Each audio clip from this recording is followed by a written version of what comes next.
Hello friends, welcome to our channel. இன்றைக்கி வீடியோவில் என்ன பார்க்க போகிறோம் அப்படின்னா, நம்ம பார்த்திங்கன்னா நம்ம வீட்டில் குழந்தைங்களுக்கு நம்ம பெரியவங்களுக்கு தனித்தனியாக வந்து உண்டியல் வச்சு சேமிச்சிட்ருக்கோம். அந்த மாதிரி உண்டியல் பார்த்திங்க அப்படின்னா, இதில் வந்து என்னுடைய பொண்ணுக்கான உண்டியல் இது என் பையனுக்கான உண்டியல். 2 பேருக்கும் பார்த்திங்க அப்படின்னா வருஷத்தில் அக்டோபர் மாதத்தில் அவங்களுக்கு வந்து பர்த்டே வரும். அந்த மாதத்துலேருந்து பர்த்டே அன்றைக்கி ஸ்டார்ட் பண்ணி அடுத்த பர்த்டே வரைக்கும் சேமிக்கிறோம் அப்படிங்கிற மாதிரி தான் நாங்கள் வந்து டார்கெட் வச்சு பண்ணிகிட்ருக்குறோம். அப்படி இருக்கும்பொழுது சில சமயங்களில் என்ன பண்ணுறோம் அப்படின்னா, பர்த்டேக்கான செலவுக்காக அப்படிங்கிற மாதிரி இந்த நாங்கள் பிளான் பண்ணியிருக்கிறதுனால நம்மளுக்கு ஆடி மாதத்தில் தள்ளுபடி இருக்குது இல்லைங்களா, அந்த டைமில் என்ன பண்ணுறோம் அப்படின்னா, ஏதாவது ஒரு உண்டியில் மட்டும் ஓப்பன் பண்ணி அதில் இருக்க கிடைக்கக்கூடிய அமௌண்ட்டை வச்சு அந்த குழந்தைங்களுக்கு ட்ரெஸ்ஸை வந்து ஆஃபரில் எடுத்துடலாம் அப்படின்னு சொல்லிட்டு ஏதோ ஒரு வருடத்தில் மட்டும் இதை பிளான் பண்ணுவோம். அந்த மாதிரி இந்த வருஷம் பார்த்திங்க அப்படின்னா 2 பேரோட உண்டியல்லேருந்து ஏதாவது ஒரு உண்டியலை வந்து ஓப்பன் பண்ணலாம் அப்படின்னு சொல்லி பிளான் பண்ணியிருக்கிறோம். இதில் பார்த்திங்கன்னா இது பொண்ணோடது, இது பையனோடது. இந்த பையனோட உண்டியலை வந்து இந்த தடவை ஓப்பன் பண்ணிவிட்டு அதில் என்ன அமௌண்ட் கிடைக்குதோ அதில் வந்து அந்த அமௌண்ட்டை வச்சு 2 குழந்தைங்களுக்கும் ட்ரெஸ்ஸு வாங்கிடலாம். அதே மாதிரி பார்த்திங்கன்னா இதில் இருக்கக்கூடிய அமௌண்ட்டை வந்து அக்டோபர் மாதத்தில் ஓப்பன் பண்ணி அதில் கிடைக்கக்கூடிய அமௌண்ட்டை வச்சு அவங்களுக்கு வந்து நம்மளுக்கு கேக்கு மற்ற செலவுகள்லாம் இருக்குது இல்லைங்களா, அதே மாதிரி தீபாவளிக்கான ட்ரெஸ்ஸு தீபாவளிக்கான செலவும் பார்த்திங்கன்னா மேக்ஸிமம் இதிலேயே வர மாதிரி தான் நாங்கள் பிளான் பண்ணியிருக்கோம். இதிலேயே வந்து ஆடி தள்ளுபடியிலே இப்போ தீபாவளிக்கு பர்த்டேக்கு எல்லாத்துக்கும் சேர்த்து முடிஞ்சதுன்னா ட்ரெஸ் எடுத்துடலாம். ஆனால் ஓப்பன் பண்ணும்போது எவ்வளோ பேமெண்ட் இருக்குது அப்படிங்கிறது தெரியலை. எல்லாருக்குமே பார்த்திங்க அப்படின்னா ஒரு 10 மாதம் 12 மாதம் சேமிக்கிறோம் அப்படின்னா எவ்வளோ இருக்கும் அப்படின்னு அப்ராக்சிமேட்டாக தான் சொல்லலாம் முடிய, இவ்வளோ தான் இருக்கும்னு தெரியாது. நாமளும் வந்து ஓப்பன் பண்ணி பார்த்துடலாம். இப்போ என் பையனும் பக்கத்துலேயே இருக்கார். அவரோட உண்டியலை ஓப்பன் பண்ணோன்னே அதில் வந்து அவர் எடுத்து எவ்வளோ இருக்குது என்னன்னு உங்களோட ஷேர் பண்ணிக்கிறதுக்கு ஆவலாக இருக்கார்.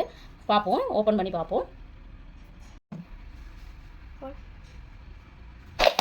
பையன் வந்து பார்த்திங்கன்னா ஓப்பன் பண்ணிட்டாரு. இப்போ ஓப்பன் பண்ணோடனே பார்த்திங்கன்னா நம்மளுக்கே ஒரு மிகப்பெரிய சந்தோஷம் தான் இருக்குது. தம்பி எவ்வளோ பணம் இருக்குது சொல்லுங்கள். எண்ணி பார்க்கலாம் இல்லை, எவ்வளோ பணம் இருக்குன்னு சொல்லுங்கள். இது ஓப்பன் பண்ணோடனே பார்த்தோம்னா நம்ம வந்து சிறுக சிறுக சேமித்தோம் அப்படின்னா சிறுதுளி பெருவெள்ளம் அப்படின்னு சொல்லுவோம் இல்லைங்களா, அந்த மாதிரி தான் இப்போ பார்த்திங்கன்னா அந்த உண்டியலில் நம்ம வந்து நினச்சி பார்க்காத அளவுக்கு இருக்குது அப்படின்னு சொல்ல முடியாது. பட் வந்து ஓரளவுக்கு நம்மளால் சேமிச்சிருக்க முடியும். இதெல்லாம் பார்த்திங்கன்னா இதெல்லாம் நோட்டுகள் வந்து இவ்வளோ சேமிச்சிருக்காரு. இப்போ 10 மாதங்க ஆகுது இல்லைங்களா, அதனால் இந்த அமௌண்ட் இருக்குது. அது இல்லாமல் பார்த்திங்க அப்படின்னா இந்த சில்லறை காசுகள் இருக்குது. இப்போ நம்ம வந்து ஒன்று ஒன்றா எண்ணிட்டு தங்கம் கையில் வச்சுக்கோங்க. தம்பி சேமித்த காசு எவ்வளோ காசு சேமிச்சிருக்கே பாருங்கள். சொல்லிடுங்க, நீங்கள் சொல்லிடுங்க எவ்வளோ காசுன்னு சொல்லுங்க. தங்கம் எவ்வளோ சேமிச்சிருக்கீங்க, எத்தனை காசு சொல்லுங்க. சொல்ல மாட்டீங்களா? சரி, கவுண்ட் பண்ணி பார்த்துருவோமா? ஒரு காசா எடுங்க. 1 2 3 4 5 6. இப்போ வந்து நம்ம இந்த அமௌண்ட் வந்து எவ்வளோ இருக்குது அப்படிங்கிறத நம்ம பார்த்துடலாம். இது வந்து பார்த்திங்கன்னா குழந்தைங்க வந்து அவங்களுக்கு கிடைக்கக்கூடிய அமௌண்ட்டை வந்து இதில் போடுவாங்க. இப்போ வந்து நம்மளுக்கு ஏதாவது விசேஷங்கள் வருது அப்படின்னா நாமளே வந்து கையில் வந்து அவங்களுக்கு வந்து ப்ளஸ் பண்ணி அமௌண்ட் கொடுப்போம் இல்லைங்களா, அதை போடுவாங்க. அப்புறம் அவங்க தாத்தா பாட்டி மாமா இந்த மாதிரி யாராவது வராங்க, ரிலேட்டிவ்ஸ் வராங்கன்னா அவங்க கொடுக்கக்கூடிய அமௌண்ட்டு போடுவாங்க. அது இல்லாமல் பார்த்திங்கன்னா மந்த் வைஸ் ஒவ்வொரு மாதமும் சேலரி வந்தோடனே பார்த்திங்கன்னா நான் ஒரு வீடியோ ஷேர் பண்ணியிருப்பேன். என்னுடைய உண்டியலில் ஃபஸ்ட்டு சேமிப்பு பார்த்திங்க அப்படின்னா சேமிப்பேன். அதில் வந்து என்னுடைய குழந்தைங்களுக்கும் பார்த்திங்கன்னா மாதம் ஒரு அமௌண்ட் வந்து போடுவேன். இந்த அமௌண்ட் எல்லாம் தான் இது வந்து நம்மளுக்கு வந்து இப்போ 10 மாதங்களில் சேமிப்பாக வந்திருக்கு. இந்த அமௌண்ட் வந்து எவ்வளோ இருக்குது அப்படின்னு பார்க்கலாம். பார்த்துட்டு ஒருத்தருக்கு ட்ரெஸ் வாங்க முடியுமா அப்படின்னு தெரியல, இல்லை 2 பேருக்கும் ட்ரெஸ் வாங்க முடியுமா அப்படிங்கிறது தெரியல. இருக்கிற அமௌண்ட்டில் எந்த செயலை வந்து நம்மளால் செய்ய முடியுமோ அதை வந்து செய்துக்கலாம். மீதம் வந்து பார்த்திங்க அப்படின்னா அடிஷ்னலாக எவ்வளோ அமௌண்ட் தேவைப்படுதோ அந்த அமௌண்ட்டை வந்து நாங்கள் வந்து போட்டுப்போம். இது வந்து ட்ரெஸ்ஸுக்காக சேமிக்கிறோம் அப்படிங்கிறது இல்லை.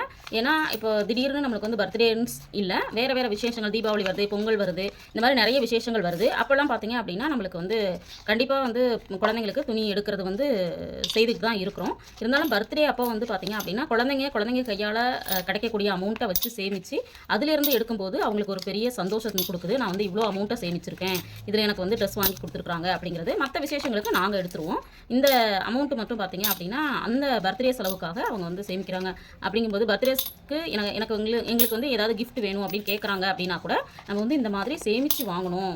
பணத்தை சேமிக்கிறதுக்கு வந்து எவ்வளோ சிரமம் அப்படிங்கிறது தெரியணும். அதே மாதிரி சேமிக்கும் போது கூடுதலாக நம்மளுக்கு வந்து தொகை கிடைக்கும், நம்ம கேட்ட விஷயம் நடக்கும் அப்படிங்கிற விஷயமும் அந்த குழந்தைங்களுக்கு கற்றுக் கொடுக்கணும் அப்படிங்கிறதுக்காக மட்டும்தான் இந்த மாதிரியான ஒரு சேமிப்பை வந்து நாங்கள் பண்ணிகிட்ருக்குறோம். இது வந்து தொடர்ந்து பார்த்திங்கன்னா குழந்தைங்க பிறந்ததுலேருந்தே நாங்கள் பண்ணிகிட்ருக்குறோம். இப்போ 2 குழந்தைங்களுக்கு அது சொல்லிக் கொடுத்ததுனால அவங்க கையில் பார்த்திங்கன்னா எப்போல்லாம் காசு கிடைக்குதோ அப்போல்லாம் உடனே கொண்டு போய் என்ன பண்ணிடுவாங்க, நம்ம உண்டியில் சேர்த்துக்கலாம், நம்ம பர்த்டேக்கு வந்து செலவு பண்ணிக்கலாம், பர்த்டேக்கு இது வாங்கிக்கலாம் அது வாங்கிக்கலாம் அப்படின்னு சொல்லிட்டு சந்தோஷமாக சேமிச்சிட்ருக்காங்க. பார்க்குற வியூவர்ஸ் வந்து கண்டிப்பாக இந்த மாதிரி ஏதோ ஒரு அக்கேஷனுக்கு அவங்களுக்கு தேவைப்படக்கூடிய பொருட்களை வாங்குறதுக்காக இருக்கலாம், இல்லை அவங்களுடைய செலவுகளுக்கெல்லாம் இருக்கலாம். அதுக்கெல்லாம் வந்து குழந்தைங்க கிட்ட இந்த மாதிரி ஒரு சேமிப்பு பழக்கத்தை ஏற்படுத்திட்டோம் அப்படின்னா சேமித்து தான் நம்ம எந்த ஒரு விஷயத்தையும் செய்யணும் அப்படிங்கிற பழக்கம் வந்து கண்டிப்பாக வரும். நாமளுமே இதை வந்து பழகிட்டு நாமளுமே இதை வந்து செய்யலாம். தங்கம் இவ்வளோ எவ்வளோ இருக்குன்னு பார்க்கலாமா? இந்த பாருங்கள், எவ்வளோ காசு இருக்கு கையில் வாங்குங்க. தங்கம் சேமிச்சது இவ்வளோ காசு வந்துருச்சு. எவ்வளோ காசு இன்னும் இருக்கா? எத்தனை காசு சொல்லிருங்க. எண்ணி சொல்லுங்க, எண்ணி சொல்லுங்க. எண்ணி வைங்க. ஆரஞ்சுல தனியா வச்சிரலாம். இங்க வைங்க, இங்க வைங்க, இங்க வைங்க. ஆரஞ்சு தனியா, ஆரஞ்சு தனியா, பர்பிள் தனியா, பர்பிள் தனியா. அப்புறம் அப்படியே வைங்க வைங்க. சரி கையில் எடுங்க. உங்கள் கை காட்டுங்க. அம்மா காசு வைக்கிறேன். தம்பி எவ்வளோ சேமிச்சிருக்கீங்க? கை நீட்டுங்க. Very good. இவ்வளோ காசு சேர்த்துட்டீங்களா? தம்பிக்கு என்ன வாங்க போகிறோம்? இது வச்சு நிறைய பொருட்கள் வாங்க போகிறோம். நிறைய பொருட்கள் வாங்குறீங்களா? தம்பிக்கு ட்ரெஸ் வாங்குறோம். வேற என்ன வாங்க போகிறோம் சொல்லிடுங்க. ஃபார்ம் அனிமல்ஸ் வாங்கணும்னு சொல்லியிருக்காரு. அவருக்கு அனிமல்ஸ்னால் ரொம்ப பிடிக்கும். அதனால் எப்போவுமே அனிமல்ஸ் தான் வாங்கணும்னு சொல்லுவார். வீடு ஃபுல்லாக அனிமல்ஸ் தான் இருக்குது. இருந்தாலும் பர்த்டேக்கு அனிமல்ஸ் தான் வேணும்னு சொல்லியிருக்காரு. கண்டிப்பாக அனிமல்ஸ் வந்து வாங்கிடலாம். இப்போ எவ்வளோ டோட்டலாக இருக்குது அப்படிங்கிறத நம்ம கவுண்ட் பண்ணி இப்போ 200 எவ்வளோ இருக்குது அப்படின்னு பார்க்கலாம்.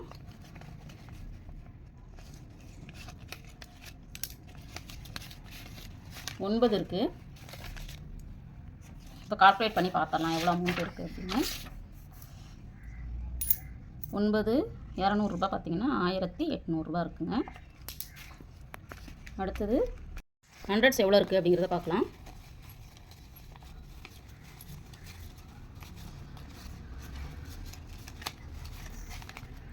ஹண்ட்ரட்ஸ் பார்த்தீங்க அப்படின்னா 13 இருக்குது. 13ன்னா நம்மளுக்கு வந்து 1300 வந்து நம்மளுக்கு வந்து இதில் கிடச்சிருக்கு. அதுக்கப்புறம் பார்த்தீங்க அப்படின்னா 50 வந்து ஒன்று தான் இருக்குது.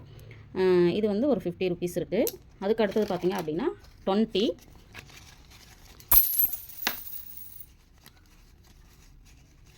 8 நோட்டுகள் இருக்குது.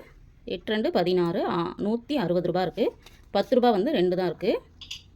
10 ருபீஸ் வந்து 2 இருக்குது. 20 ரூபா இருக்குது. இப்போ நம்ம டோட்டல் பண்ணிடலாம். அது இல்லாமல் பார்த்தீங்க அப்படின்னா இந்த மாதிரி நம்ம வந்து ஒரே நாளில் குழந்தைங்களுக்கு வந்து பர்த்டே வருது, இல்லை வேறு ஏதாவது விசேஷம் வருது அப்படின்னு நம்ம வந்து என்ன தான் ஒதுக்கி வச்சாலும் பார்த்தீங்கன்னா நம்மளுக்கு வந்து அக்கௌண்ட்டில் இருக்கும்போது அது செலவாயிடுது. இந்த மாதிரி உண்டியலில் சேமிக்கும் பொழுது மட்டும்தான் அந்த மாதிரி நம்மளால் தொடர்ந்து சேமிக்க முடியுங்கிறதுனால தான் நான் அந்த மாதிரி மண் உண்டியல் வச்சு சேமிச்சிட்ருக்கேன். இதுக்கப்புறம் பார்த்தீங்க அப்படின்னா இப்போலாம் கொஞ்சம் அட்வான்ஸாக வந்து உட்டில் நம்மளுக்கு உண்டியல் வந்திருக்கு இல்லைங்களா, அந்த மாதிரி சேமிச்சிடலாம் அப்படின்னு சொல்லிட்டு இருக்கேன். நான் அப்படி வாங்குறேன் அப்படின்னா கண்டிப்பாக உங்களோட ஷேர் பண்ணிக்கிறேன். இப்போ சில்லறை காசுகள் எவ்வளோ இருக்குது அப்படிங்கிறத நம்ம பார்த்துக்கலாம். சில்லறை பார்த்தீங்க அப்படின்னா 10 ரூபாய் எவ்வளோ இருக்குது அப்படிங்கிறத பார்க்கலாம். தங்க இதில் போடாதீங்க, இங்கே அடிக்கிடலாம். 10 ரூபாய் பார்த்தீங்கன்னா எத்தனை இருக்குது அப்படின்னு பார்க்கலாம்.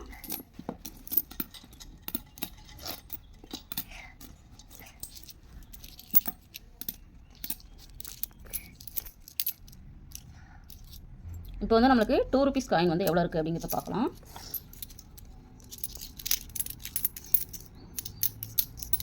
11 இருக்குது. இது வந்து 22 ரூபா இருக்குது. அடுத்தது வந்து 1 ரூபா காயின். 1 ரூபா காயின் வந்து ரொம்ப கம்மியாக தான் இருக்குது. இது பார்த்தோம்னா 2 3 4 5 6 7 தான் இருக்குது. 8 இருக்குது. 8 காயின்னா நம்மளுக்கு வந்து இதில் ஒரு 8 ரூபா இருக்குது. அடுத்தது பார்த்திங்கன்னா 10 ரூபா காயின். இது பார்த்திங்கன்னா 1 2 3 4 5 6 இருக்குது. அப்போ வந்து நம்மளுக்கு இதில் வந்து ஒரு 60 ரூபா இருக்குது. அடுத்தது 5 ரூபா காயின். இது பார்த்திங்க அப்படின்னா 1 2 3 4 5 6 7 8. இப்போ 8 5 40 ரூபா இருக்குது. இப்போ டோட்டலாக பார்த்தீங்கன்னா சில்லறை காசுகள் கொஞ்சம் கம்மியாக தான் இருக்குது. இந்த 50 ரூபா 50 காசு பார்த்திங்க அப்படின்னா இப்போல்லாம் செல்றதில்லை. முன்னாடி பயன்படுத்தினது சேஃபாக இருக்கட்டும்னு சொல்லிட்டு இதில் போட்டு வச்சோம், அது இருக்குது. சில்லறை காசுகளும் எண்ணியாச்சு. இப்போ டோட்டலாக எவ்வளோ அமௌண்ட் இருக்குது அப்படிங்கிறத நம்ம பார்த்துடலாம்.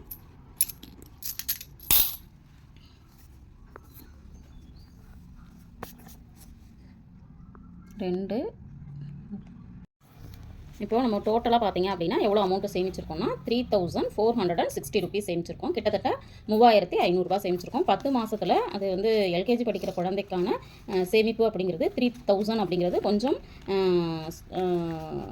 குறைவான அமௌண்ட்டுன்னு சொல்ல முடியாது, அதிகமான அமௌண்ட்டுன்னு சொல்ல முடியாது. ஓரளவுக்கு அவங்களால முடிஞ்சதை சேமிச்சிருக்காங்க. கண்டிப்பாக இந்த தொகையை வச்சு அவங்களுக்கான செலவுகளை வந்து ஈஸியாக செய்திட முடியும் அப்படின்னு நம்புகிறேன். இதை வச்சு நான் என்ன பண்ணேன், என்ன குழந்தைங்களுக்கு வாங்கியிருக்கேன் அப்படிங்கிறத கண்டிப்பாக முடிஞ்சால் உங்களோட ஷேர் பண்ணிக்கிறதுக்கு ட்ரை பண்ணுறேன். பார்க்குற வியூவர்ஸ் நீங்களுமே உங்களுடைய குழந்தைகளுக்கான தேவைகளுக்காகவோ அல்லது உங்களுக்கான தேவைகளுக்காகவோ இந்த மாதிரி ஒரு சின்ன சின்ன சிறு சேமிப்புகளை செய்து உங்களுடைய தேவைகளை பூர்த்தி செய்கிறதுக்கான முயற்சிகளை எடுக்கலாம். இது ஒரு இந்த விஷயத்தை உங்களோட ஷேர் பண்ணிக்கும் பொழுது கண்டிப்பாக இது உங்களுக்கு யூஸ்ஃபுல்லாக இருக்கும் அப்படிங்கிற நம்பிக்கையில் இந்த வீடியோவை ஷேர் பண்ணியிருக்கேன். தேங்க்ஸ் ஃபார் வாட்சிங்.